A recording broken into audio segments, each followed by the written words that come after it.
Olá, sou o Jorge Lacerda. Teremos uma aula de Sociologia com o tema As dimensões do trabalho na sociedade industrial. Bem, são duas questões muito importantes para a gente começar a discutir a questão do trabalho, até mesmo nos dias de hoje. A primeira delas seria a questão da transformação, da dinâmica muito mais complexa do trabalho nos dias atuais.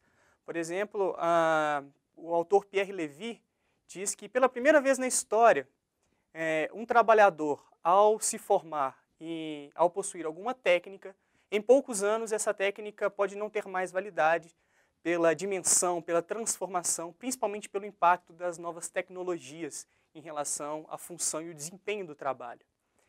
Outras questões são muito importantes também, como a diversificação da questão da produção, das trocas, o fato de que hoje em dia uma pessoa pode trabalhar da sua casa, ou as pessoas têm 1, 2, 3 empregos. O que a gente chama de uma cybercultura transforma as concepções, transformando a questão do trabalho em algo muito mais complexo. Entretanto, o segundo ponto estaria ligado diretamente à questão da formação da sociedade industrial. Os aspectos da classe trabalhadora, vinculados à exploração do trabalho, à alienação, à má remuneração. E esses seriam temas que nós deveríamos analisar, então, a partir de uma ótica histórica, focando nas questões sociológicas e trabalhando com os principais autores. Uma questão muito importante para a gente analisar é a própria transformação do conceito de trabalho ao longo do tempo. Para se ter uma ideia, nas culturas primitivas, o trabalho era definido como uma relação do homem com o meio, uma questão muito mais simples das formas de trabalho. Com os gregos, o trabalho passa a ser condenável e algo relegado aos escravos. O importante seria o ócio criativo, seria a capacidade de utilizar o tempo para a filosofia, para as questões da política, da polis, da formação do indivíduo e muito menos em relação ao trabalho, que ficaria então a cargo dos escravos. Já com o cristianismo medieval, o trabalho manual passa a ser algo condenado.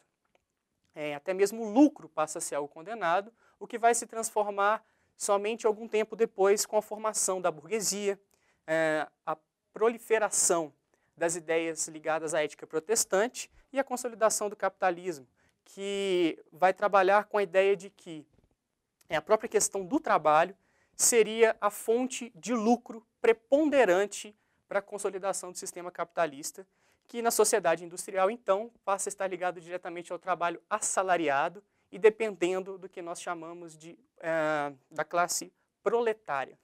E no século XX e XXI temos essa condição da dinâmica, da diversidade, da complexidade da questão do tema do trabalho.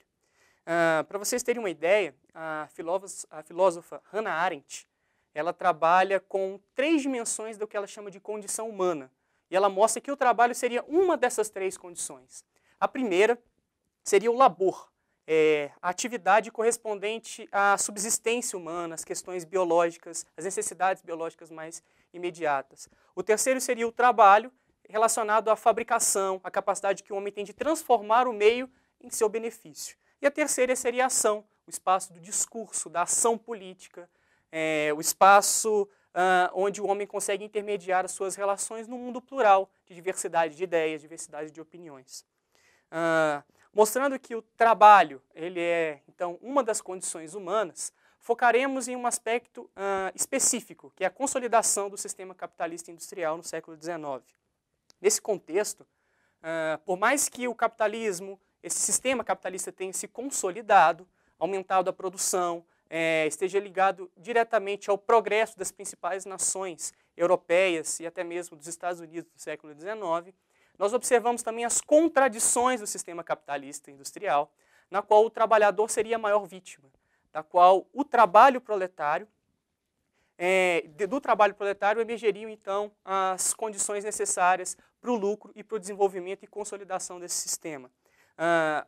As consequências, por exemplo, podemos apontar a urbanização, o inchaço das cidades, o aumento da classe proletária, a substituição da mão de obra por máquinas, o que vai gerar desemprego, o que vai gerar uma série de revoltas, de manifestações e reivindicações da classe trabalhadora no século XIX.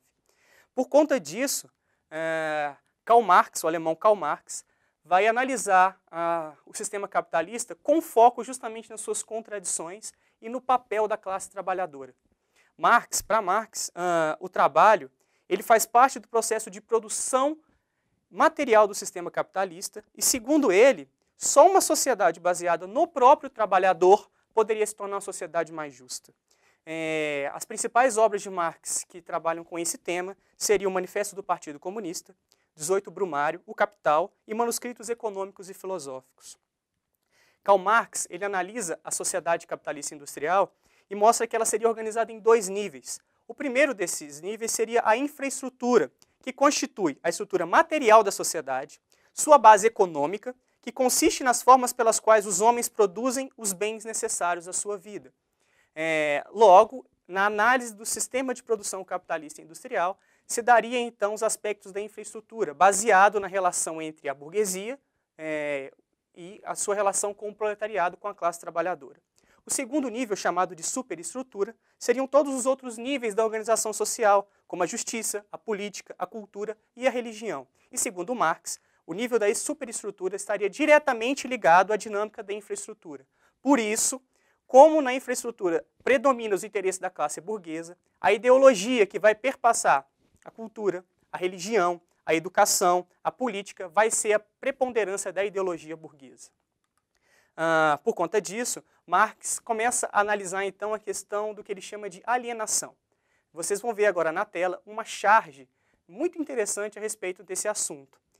Nessa charge, o trabalhador está preocupado justamente com o fato de que ele trabalhava há mais de 30 anos numa fábrica, mas não tinha noção de como o produto pelo qual ele ajudava no processo de produção, esse produto ele não entendia como se dava todo o processo, ou muitas vezes ele não tinha nem acesso, ele não conseguia nem consumir esse produto, como acontece, por exemplo, nos dias de hoje. Uma pessoa que trabalha numa fábrica de carros tem dificuldade ao acesso, ao consumo do próprio produto que ele produz.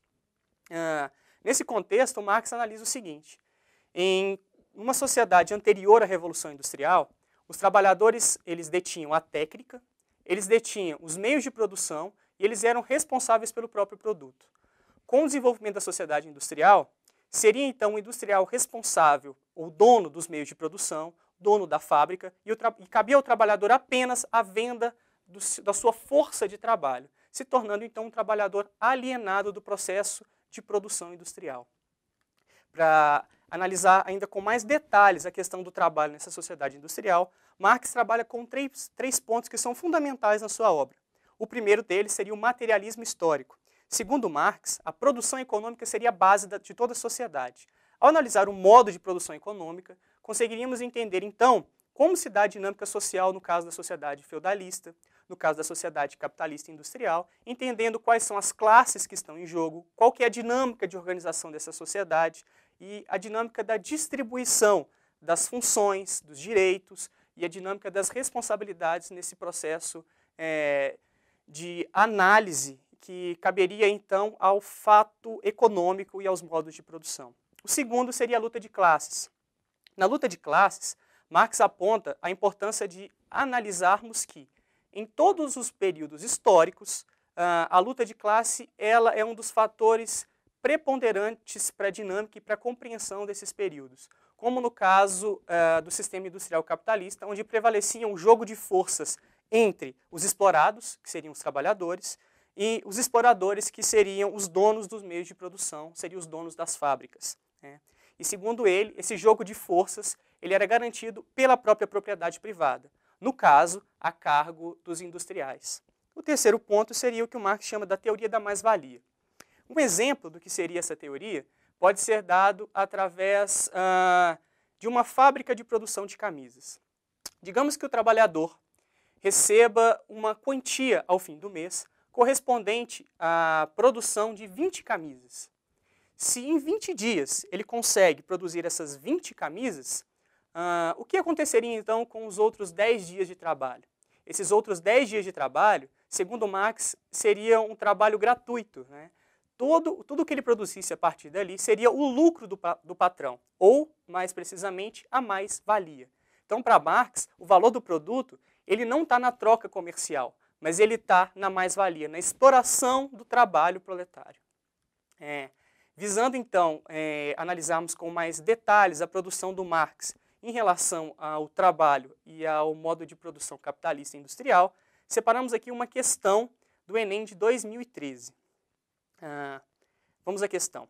Na produção social que os homens realizam, eles entram em determinadas relações indispensáveis, independentes de sua vontade.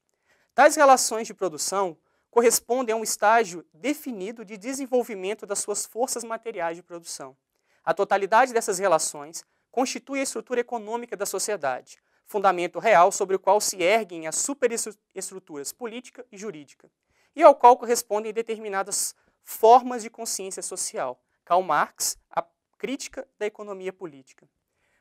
Para o autor, a relação entre economia e política estabelecida no sistema capitalista faz com que, alternativa A, o proletariado seja contemplado pelo processo da mais-valia. Muito pelo contrário, a mais-valia seria o melhor exemplo da exploração do trabalhador e não de um benefício que ele ganhava. Alternativa B, a consolidação das forças produtivas seja compatível com o progresso humano. Para Marx, um dos grandes problemas em relação ao progresso humano se dava pelo fato de que uma classe explorada não teria sua consciência estabelecida e logo não poderia progredir, não se dedicaria às questões da formação, da educação, da cultura, sendo relegada apenas à sua função específica do trabalho. Letra C, ou alternativa C, a autonomia da sociedade civil seja proporcional ao desenvolvimento econômico. Essa autonomia da sociedade civil, ela vai se dar em partes, já que nesse jogo de forças só vai prevalecer os direitos e só vai prevalecer o interesse da classe burguesa ou da classe exploradora. Alternativa D, a burguesia revoluciona o processo social de formação da consciência de classe. Não interessaria de forma nenhuma para a burguesia mudar aquela estrutura social, já que prevaleciam os seus interesses. Nessa relação entre infraestrutura e superestrutura, na relação do modo de produção feudal que se dá na infraestrutura, é claro que nas outras esferas da vida também prevaleceriam os interesses da classe burguesa. A alternativa é: o trabalho se constitua como o fundamento real da produção material. O que cabe analisar na questão da infraestrutura é o fato de que o que prevalece ali é justamente o trabalho proletário, é a questão de que o burguês só se estabelece como tal naquela sociedade pela exploração que ele estabelece em relação ao trabalhador. Portanto, a alternativa E é a alternativa correta. Bem, espero que possa ter contribuído para os estudos de vocês e uma boa prova.